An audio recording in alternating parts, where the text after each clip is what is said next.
This is a project I've taken on. So I got this Metal Motorsports 150 go-kart, full suspension.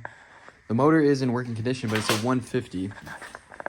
So it'll go about 30 miles an hour, but it doesn't have a lot of torque. It's a two-seater. Got it running good. But I also got this Coleman Realtree 200 in the deal. I picked up both of these in running condition for $900. Now, the 150 is not going to do it. I do have an E-Ride Pro SS. Now, this has a 5 kilowatt motor in it with a peak of 12 kilowatts. So that's around 16, 17 horsepower. And it's electric, so it's quiet and has more power. Right now we're working with 7 horsepower over here, which is about 5 kilowatts. So we want to take this 7 horsepower motor and turn it into 16 horsepower with all the lower end torque that you can only really get out of an E-Ride. So I bought this E-Ride for $5,000 over the summer, and it's been great. I put about 1,200 miles on it. I ride to work every day. The thing rips.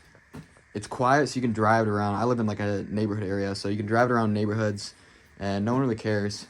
I drive it 6 miles to work every day. So the benefits of doing this is obviously more power, less maintenance, more torque. The cons is it's a pretty big project, and I spent a lot of money on this E-Ride. I was trying to outfit an electric motor online, and I was looking at the QS 138, I think, which has about the same power as my E-Ride setup right now. And to outfit that with a controller and a battery and get it tuned, you're looking at $3,500. I bought this thing for $5,000, but it's only worth like maybe $3,800 right now, $35, and it's gonna go down. And you can see outside, it's not gonna be riding it much. This I can ride in the snow, so I think I'm gonna part this out. I figure if I part out as many pieces separately as possible, I can get anywhere from $800 to $1,600 selling off Facebook Marketplace and eBay. And there's not a lot of you can't really buy some of these components even from E-Ride themselves. So I think I can get my value out of it if I do it that way. If I sell the Coleman, I could probably get, $400 for it.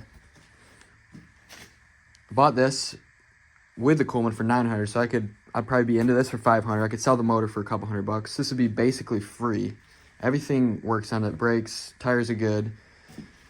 If I sell this for $1,000 parted out, then I'm only down the project between the bikes and the go-kart, $4,000, which is a lot. But if I get this working properly, I can see this selling for anywhere between $2,000 all the way up to $4,000 if I repaint it, get new seats. These seats are kind of bad. So that's the plan. That's the project we got going here. So I'll keep you guys updated. The first thing I'm going to do is start taking this apart.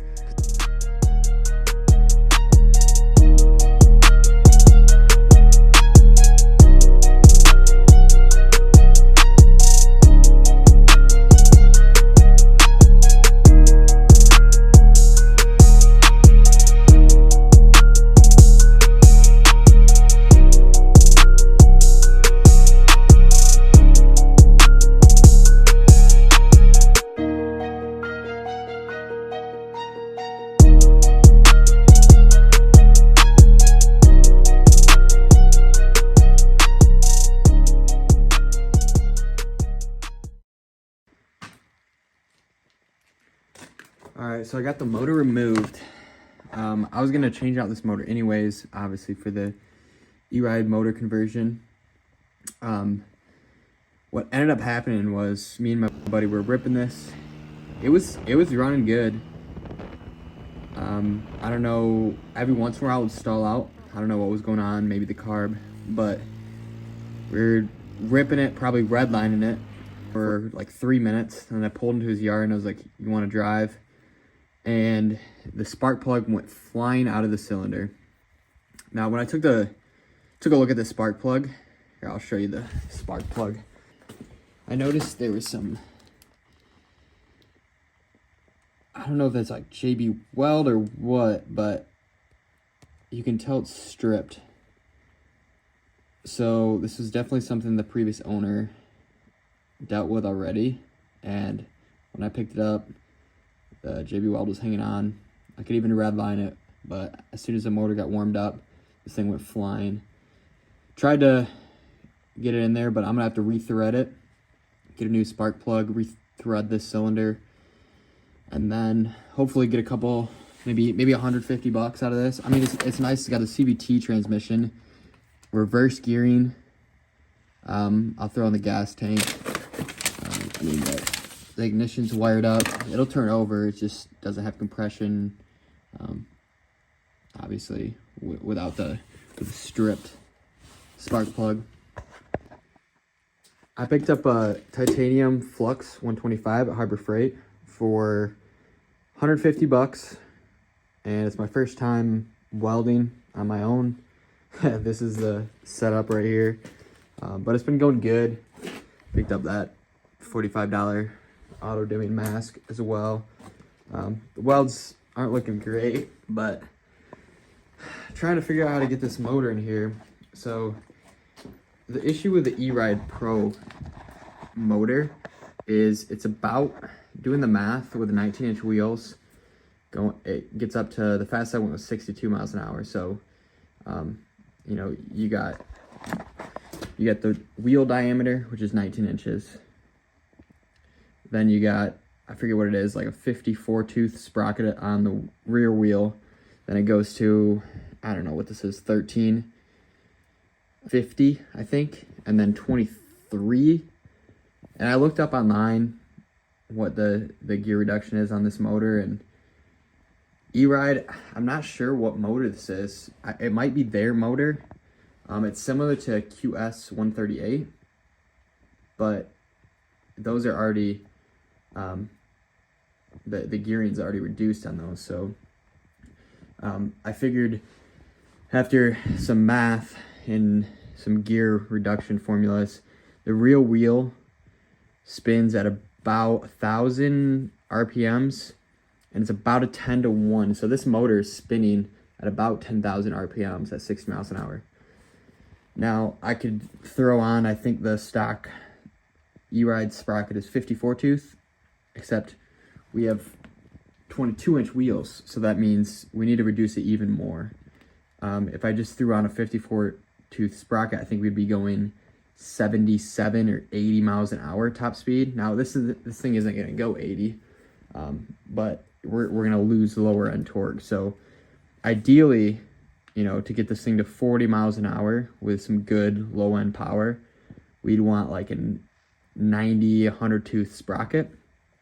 But what I was running into was, so this is an 80, or this is a 60 tooth sprocket, and this thing doesn't fit. I'm gonna have to get another one. But look at how big this is compared to the 22-inch wheel. I think this is like a 9 or 10-inch diameter.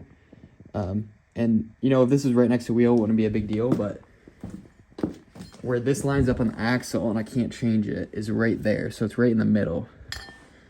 So this is gonna have a low ground clearance. So if I go over rock, it's in the middle of the axle, we're gonna run into it. So I got a different one of those, different sprocket. I think I'm gonna do a 72 tooth. So if my math is right, we're gonna be looking at about a 60 mile per hour top speed with that.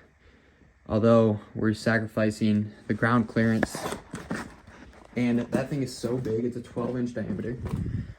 If we put it on this axle right here, it's gonna be hitting this thing. So I'm gonna have to get a new angle grinder, and I already started this, but I'm gonna move this whole strut up a couple inches and re-weld it onto here. But this is how I got the motor hooked up. Now, the issues with the motor that I'm running into is, since we got the chain and the belt, we need to make sure that we can adjust the chain tension as well as the belt tension. And you can see there's not a lot of room to play with on this. So the way I have it set up right now, and these are just tag welded. You can see this is my best shot at a good weld, but the rest of it is just tag welded, or spot welded, I mean. Just to get the alignment right.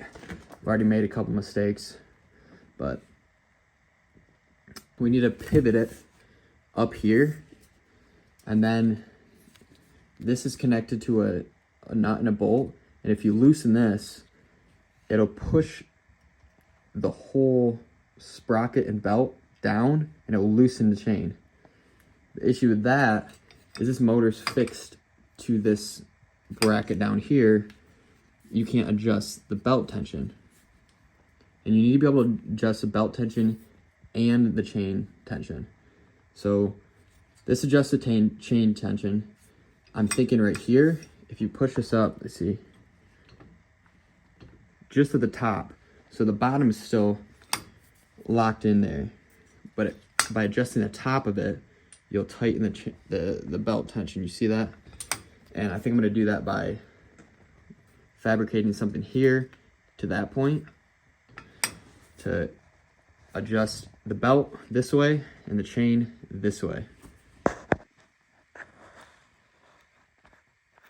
This is how I have the E-Ride motor hooked up. Again, that's that pivot point up top. And this is the chain adjustment. And if we slide that, it'll move, but working through this.